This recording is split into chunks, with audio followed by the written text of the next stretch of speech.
Hello, this is Sarah Hassanin, IELTS instructor. Today's video is about the future tense.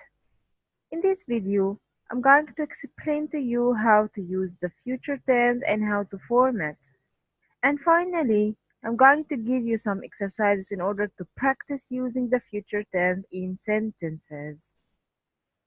So let's get started. There are two ways in order to form the future tense. The first way is by using will. The second one is by using verb to be plus going to. For example, I will probably go to Italy next summer. I am going to fly to Italy next Saturday.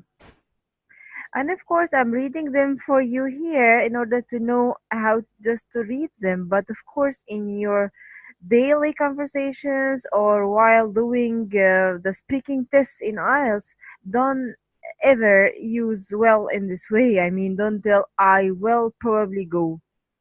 You have just to use the contracted form instead of having it as well as here. You have just to have it as apostrophe double L, so it's supposed to be I'll probably go to Italy.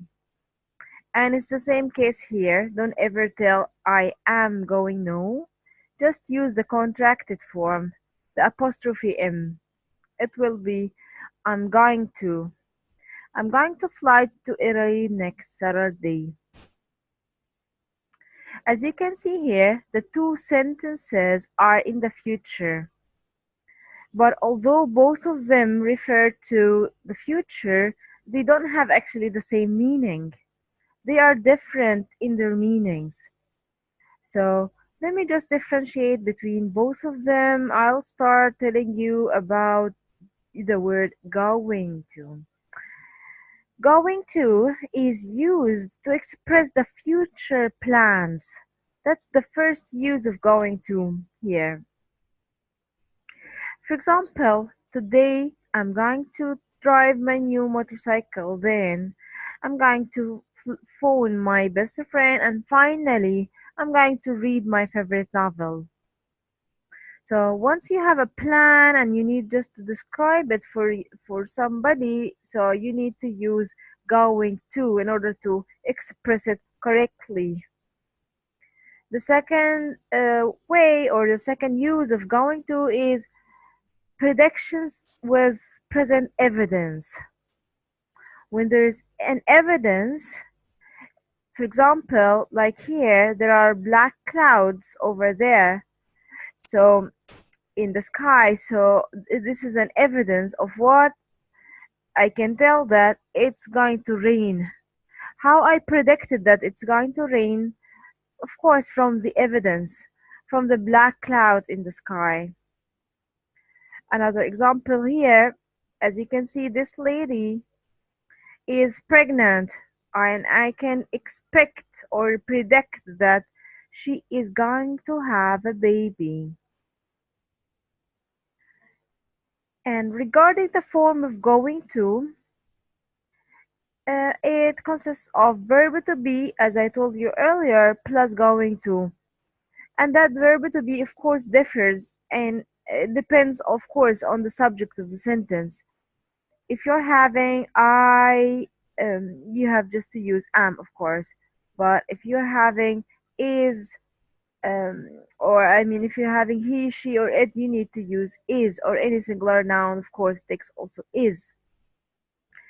But how about are? You need to have are if you're having you, we, they, or any plural noun, as I told you before in my previous video about verb to be in the present simple.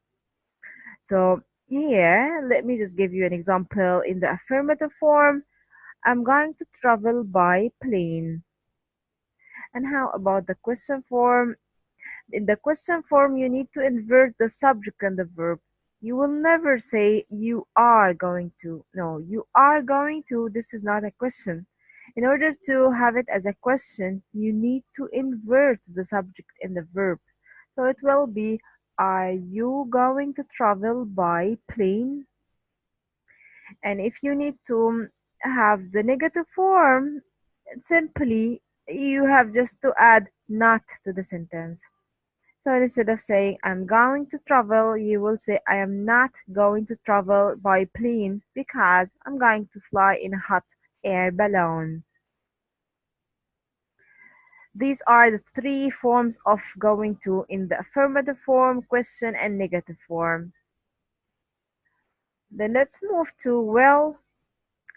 The first use of the word well is when you need to express decisions at the time of speaking.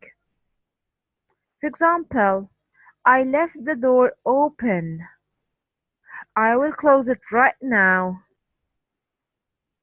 I decided to close it right now immediately while talking to you.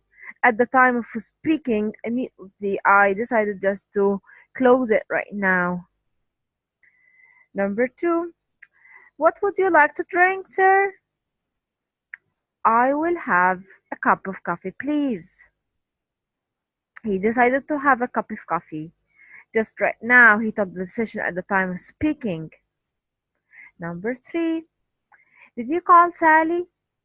No, I forgot. I'll call her tonight.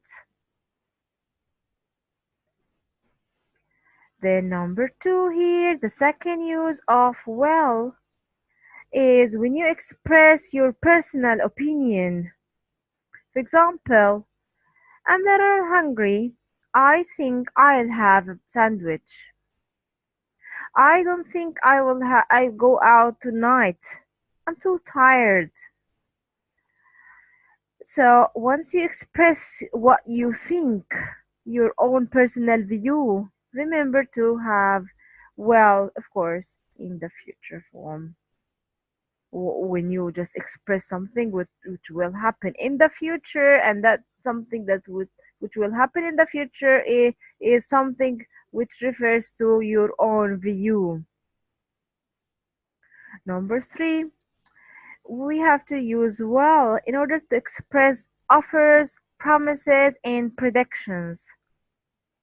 For example, don't worry, I'll help you with your homework. This is an offer. The mom here is offering her son, just to help him. This is the offer here. Number two, I will love you forever. This is a promise. Number three, you will be rich. I predict so. So I'm predicting for you that you will be rich. This is a prediction. And the difference here between this prediction and the prediction that I told you in the previous slide is there is no evidence here.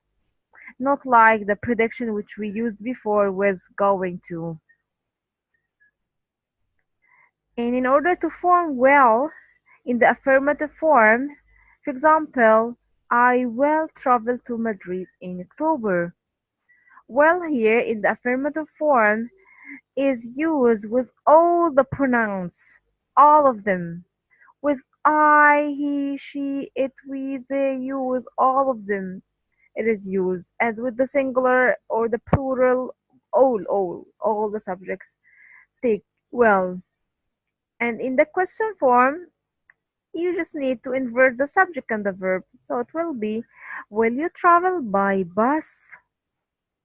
And in the negative form, again, you will add not to the sentence. I will not travel.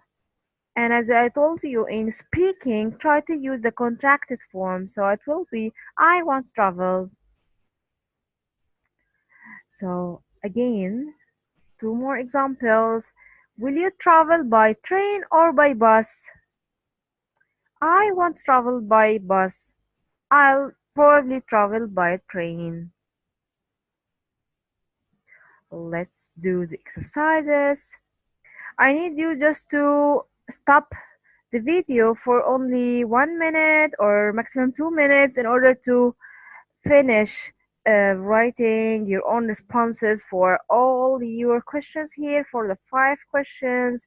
Then listen to me answering them and check if you got all the answers correctly or not. So let me just start answering the questions. Why you are working so hard these days? Because I'm going to buy a car. So I'm saving as much as I can. Number two, what are you going to buy Jill for her birthday? A CD. But she hasn't got a CD player. In that case, I will buy her a book. Dad, can you mend this for me? I'm sorry, ask mom, she will do it for you. Number four, why have you gotten so many eggs? Because I'm going to make an omelette. I haven't got enough money to get home. I will lend you some if you like. How much do you need? I hope you did them all correctly, and I hope you find this video interesting and easy to. Remember to subscribe in my video channel in order to be updated with all my new videos. And thank you so much, and see you next time in my next video. Thank you. Goodbye.